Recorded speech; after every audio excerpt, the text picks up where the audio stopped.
Parfois, je me demande si on vit pas dans une illusion. Oh, bonjour bonjour. On va reprendre le contrôle des choses. Dites-moi, est-ce que vous aimez les films comportant des retournements de situation? Les films comportant de la science-fiction? Les films, voire même d'anticipation? Si on ajoutait à cela le voyage dans le temps. Ça le voit, hein? Eh ben, c'est tout ce que j'ai à vous parler aujourd'hui. Nous sommes dans les années 60. À cette époque, en France et dans le monde, mais un peu moins, il souffle un vent de révolte. En France, il s'agit de révolution plutôt politique. Dans le monde et un petit peu en France, on parlerait plutôt de révolution sexuelle, avec la première grosse libération de la parole multisexuelle, LGBT pour ceux qui connaissent. Mais on connaît aussi une révolte pacifico-révolutionnaire avec le mouvement hippie, les années 68 en France, même si c'est pas tellement pacifique, et d'autres événements dans ce style-là.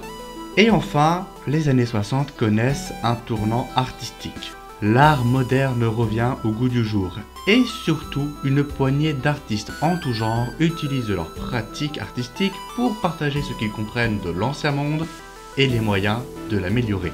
Cette époque connaît également de grands changements technologiques. On parle de démocratiser les nouveaux médias avec la télé, les ordinateurs commencent à faire leur apparition, pas de manière démocratique, mais du moins dans la vie politique, et on commence à parler de voyage dans l'espace. Bref, le futur est en marche. Et dans le monde du cinéma, puisqu'il est presque question de ça aujourd'hui, le mouvement de la nouvelle vague est installé depuis 10 ans en France. Il s'agit d'un mouvement né en France, d'un ras-le-bol du cinéma classique et prude que notre cher Hollywood, avec son code Hays à la con, a tenté d'imposer. Ce mouvement de la nouvelle vague décide de faire des bons films, avec des bons sujets et une liberté de texte, mais surtout d'image. Mais comment ça se fait qu'un mouvement de cinéma français soit tellement puissant dans le monde qu'il vient carrément écraser le cinéma américain? Ah ouais, on parle de ça carrément. Eh bien, c'est grâce à deux facteurs. D'abord un facteur économique, puisque la nouvelle vague coûte presque rien et elle rapporte énormément. Et oui, la liberté demandée fait baisser le budget. Bienvenue dans le cinéma français. Et surtout car justement, la nouvelle vague, elle est française. Et comme vous le savez, le français n'aime ni les mauvaises nouvelles, ni la stabilité, y compris dans le cinéma. C'est ainsi qu'en 1954, Agnès Varda, la grande Agnès Varda, présente à Sète le film La Pointe Courte, qui est selon beaucoup, y compris moi, le premier véritable film de la nouvelle vague. Bien avant Les 400 coups de Truffaut, que l'histoire du cinéma a décidé de garder comme étant le premier film de la nouvelle vague. Non. Beaucoup de grands films de la nouvelle vague sortent à cette époque, et ce mouvement s'exporte un peu partout, y compris dans certains pays ultra fermés à l'époque pour raison des guerres froides, à savoir l'URSS et les États-Unis. Oui, l'URSS regardait la nouvelle vague alors que la France était alliée politiquement aux États-Unis. Bon, faut dire que les artistes de la nouvelle vague étaient de gauche, voire même communistes pour la plupart. Donc forcément, ça aide pour entrer en URSS. Mais la nouvelle vague s'exporte aussi dans le pays originaire du cinéma que rejette ce mouvement, les États-Unis. Et oui, on pense ici à Stanley Kubrick qui en 1961 nous a pondu le très bon film 2001, l'Odyssée de l'espace. Je dis que ce pays est rejeté par les artistes de la nouvelle vague pour deux raisons. Déjà parce qu'à l'époque et un petit peu avant, le cinéma américain faisait de la merde en boîte, ce qui encourageait le cinéma français à faire de la merde en boîte aussi. C'est dommage. Et aussi, les États-Unis est un pays un petit peu rejeté par la nouvelle vague parce que justement, la nouvelle vague comporte des artistes de gauche, voire même communistes. Et donc, le pays du capitalisme et le communisme, ça marche pas. En tout cas, voilà pour l'introduction de l'époque. Maintenant qu'on a fini avec l'introduction de l'époque, intéressons-nous à l'artiste. Et oui, ici dans cette analyse, enfin analyse entre guillemets, l'introduction de l'artiste est importante pour comprendre le film. Vous allez voir pourquoi. Je ne vais pas vous faire un exposé type LibreOffice sur la vie de Chris Marker. Ah, quoique... Allez, désolé.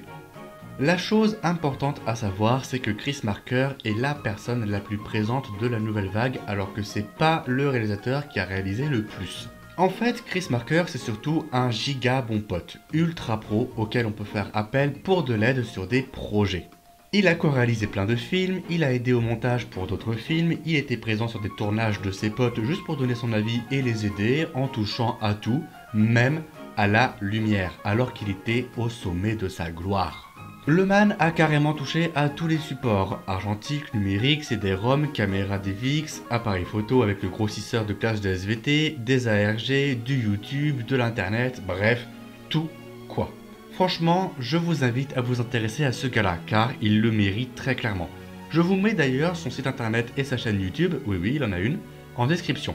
En gros, ce qu'il faut retenir, c'est que Chris Marker est un giga gros nerd qui aime tout découvrir, tout expérimenter le plus possible, et surtout, il fait ça avec une passion telle que si jamais son œuvre n'est pas totale, elle n'est pas complètement de Chris Marker. Et je vais vous le prouver aujourd'hui avec un de ses projets les plus connus, La Jetée. La Jetée de Chris Marker, c'est avant tout un roman photo. Alors, un roman photo, pour ceux qui ne le savent pas, qu'est-ce que c'est? Il s'agit de filmer l'action et d'en extraire uniquement les moments intéressants de l'action frame par frame. Et ce, en vue de constituer le film. Cela permet plein d'effets sur le spectateur, dont le plus relevé, celui de l'incompréhension. C'est une façon de réaliser hyper intéressante, hyper importante pour le cinéma. C'est l'une des portes d'entrée principales du monde du cinéma qui force le spectateur à être actif et à mieux réfléchir à l'intrigue qu'il regarde. Donc vraiment, permettre de réfléchir à une intrigue et à la cinématographie d'un film, c'est tout ce que voulait relancer la nouvelle vague. Donc déjà là-dessus, Chris Marker, il marque des points. Le seul souci à cette époque, c'est que faire un photoroman, ça coûtait ultra cher. En fait, vu qu'il s'agissait de filmer l'action et d'en récupérer qu'une seule frame, environ une frame sur 12 de cette action, ça voulait dire qu'on gaspillait beaucoup de pellicules pour faire un film d'une heure et demie, 2 heures, comme c'était la mode à l'époque. Et donc Chris Marker là-dessus, il a trouvé une solution parfaite. Il s'est dit qu'il allait faire un film qui va droit, sans trop s'étaler, en étant ultra efficace et en faisant un film d'une demi-heure seulement. Ensuite, pour continuer dans la réflexion marxienne, on dirait que je veux parler de Karl Marx. En même temps, il était communiste, hein. Bref, pour avancer dans l'esprit du monsieur et de son film, il faut que je vous dise que le film est un remake de Vertigo d'Alfred Hitchcock. Enfin, c'est pas tout à fait un remake selon moi. Un remake, c'est faire une nouvelle version d'un film en gardant les éléments principaux du premier. Par exemple, dans Vertigo, le sujet est celui d'une traque d'un enquêteur envers une femme, sauf que cette femme, elle est dédoublée. Du coup, il y a un double jeu autour de ça, mais en plus, on y traite la descente aux enfers d'un homme qui se sent coupable d'être incapable et qui, par l'amour, va essayer de se relever.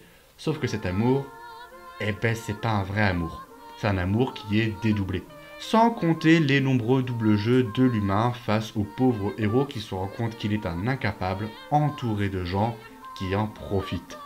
Bref, Vertigo c'est un film complexe à voir qui traite beaucoup l'histoire du double jeu. En tout cas, Chris Marker, il ne reprend qu'un seul élément de ce film. Même si ce film deviendra son préféré dans toute sa vie, il ne reprendra que l'élément de Madeleine, l'obsession d'un homme pour une femme, dans La Jetée. Donc de là vraiment à parler d'un remake, c'est comme si je vous disais que les nouvelles aventures d'Aladin avec Kev Adams, c'était un remake du Disney parce que dedans il y a Aladin. En tout cas, ce qu'il faut savoir justement, c'est que Vertigo c'est le film préféré de Chris Marker et qu'il en a repris le principe justement de l'obsession qui va carrément mener au mindfuck. Le mindfuck, justement.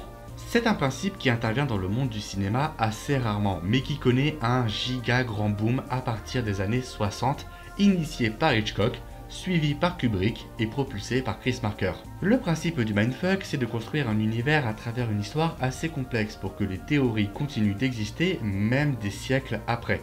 Voilà, on peut pas vraiment parler de siècles après parce que le cinéma n'a que 130 ans, mais c'est pour vous expliquer comment déterminer un bon film mindfuck. Si vous vous posez encore des questions plus tard sur ce film et que ce film vous intrigue autant, ce film a un mindfuck ultra bien géré. Dans Vertigo d'Alfred Hitchcock, le mindfuck justement c'est celle de Madeleine. Dans 2001, l'Odyssée de l'espace, le mindfuck c'est la séquence de rêve dans ce film. Et dans La Jetée, le mindfuck c'est tout le film.